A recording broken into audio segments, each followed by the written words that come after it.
पुरुषोत्तमम।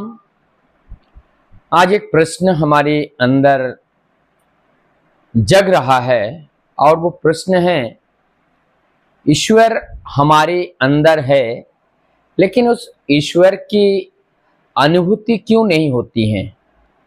और इसके साथ साथ ये भी प्रश्न है कि जब स्वयं ईश्वर ही इस देह के अंदर उपस्थित है तो हमसे गलत कार्य क्यों करवाते हैं। आज इस दोनों बातों के बारे में परम दयाल श्री ठाकुर जी ने किस तरह से बताए हैं, उस भावधारा को जानने का प्रयास करेंगे। परम दयाल श्री ठाकुर जी कहते हैं कि ईश्वर हमारे अंदर है और वो एग्जिस्टेंस जो सत्ता है वो सत्ता हमारे अंदर है, नहीं तो ये देह नहीं चलता।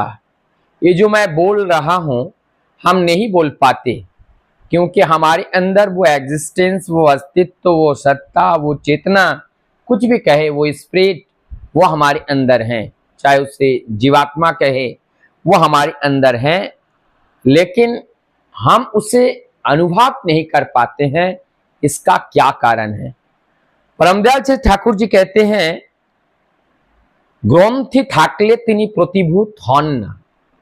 তিনি প্রতিভা তখনই হন যখন আমাদের ग्रंथि शून्य হয়, अर्थात हमारे अंदर जब ग्रंथि माने गांठ रहती हैं, और ये गांठ का अर्थ है जब तक हमारा संबंध इस जागतिक वस्तु से लेश मात्र भी रह जाता है तब तक उस प्रभु की उपस्थिति की अनुभूति हमें नहीं हो पाती है।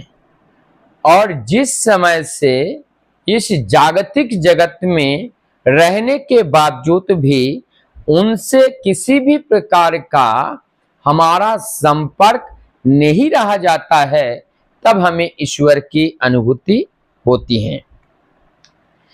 यहां पे कहते हैं, अगर हमारे पास भक्ति रहे, लव रहे, अट्रैक्शन रहे, और जो एफेक्शन है उनके प्रति हमारी ममता, श्रद्धा, भक्ति, ये सब कुछ अगर प्रभु के प्रति रहे तो वो स्वयं ही हमारे मास्टर कॉम्प्लेक्स बन जाते हैं, प्रभु प्रवृत्ति बन जाते हैं, वो प्रभु प्रवृत्ति बन जाते हैं।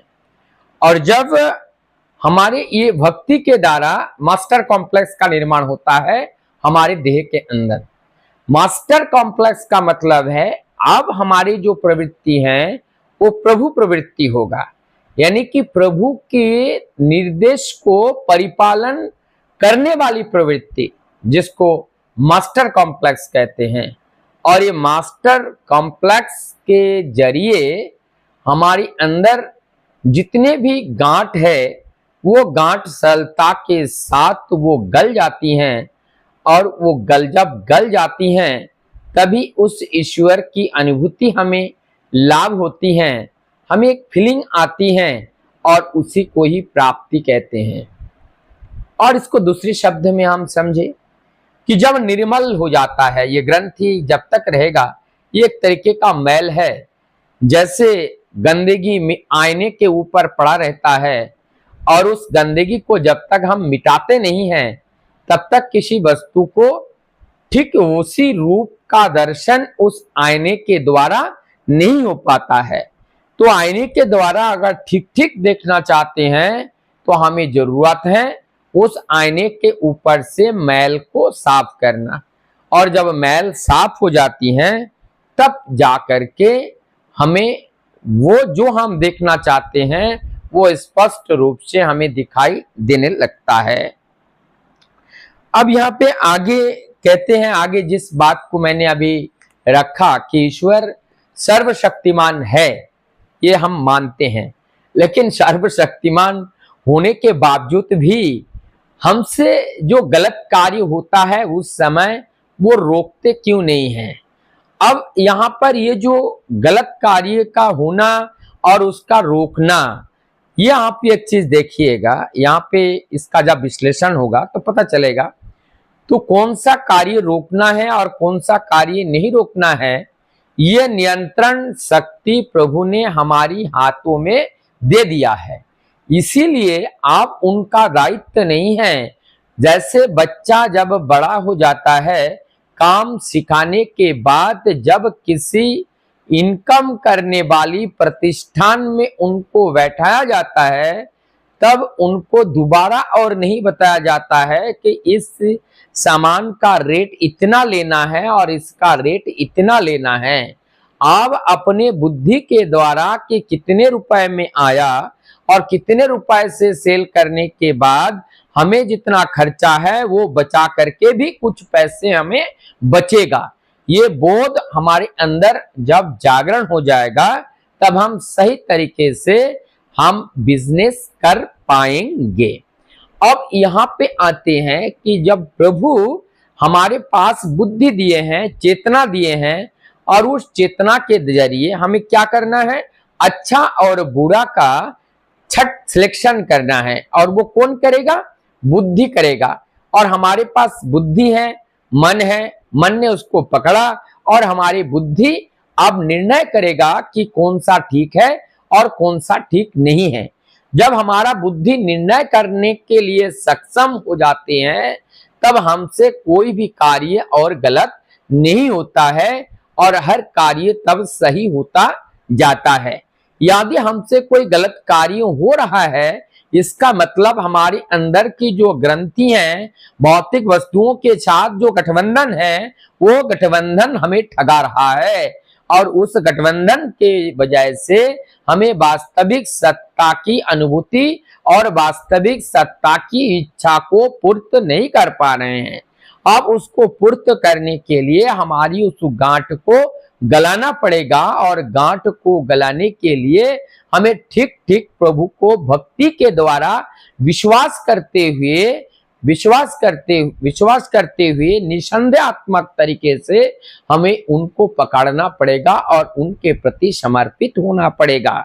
और ऐसे समर्पित भाव से जब हम चलते हैं, तब प्रभु की उस बात को हम ठीक ठीक समझ पाते हैं।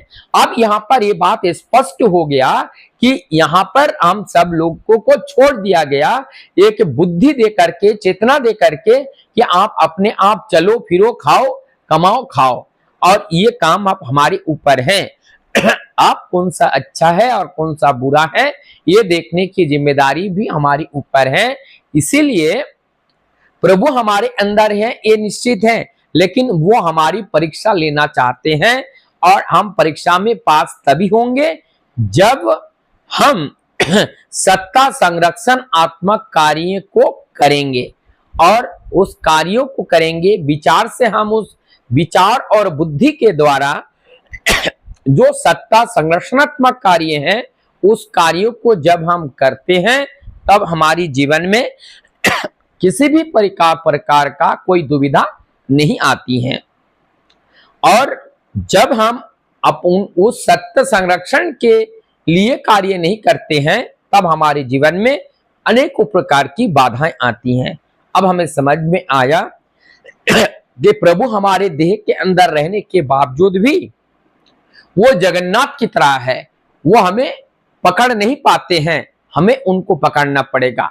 अर्थात उनके गुणावली को अपने अंदर लाना पड़ेगा और उसी विचार, बुद्धि और विवेक से हमें प्रभु का कार्य करना पड़ेगा, जिसको मास्टर कॉम्प्लेक्स कहते हैं, प्रभु प्रवृत्ति कहते हैं। और ये सारी प्रवृत्ति जब हमारी देह प्रवृत्ति के साथ, वो देह प्रवृत्ति अर्थात देही जब तक प्रभु था, देही जब तक प्रभु था, तब तक क्या हुआ, हमें अंधकार की आप ले गया।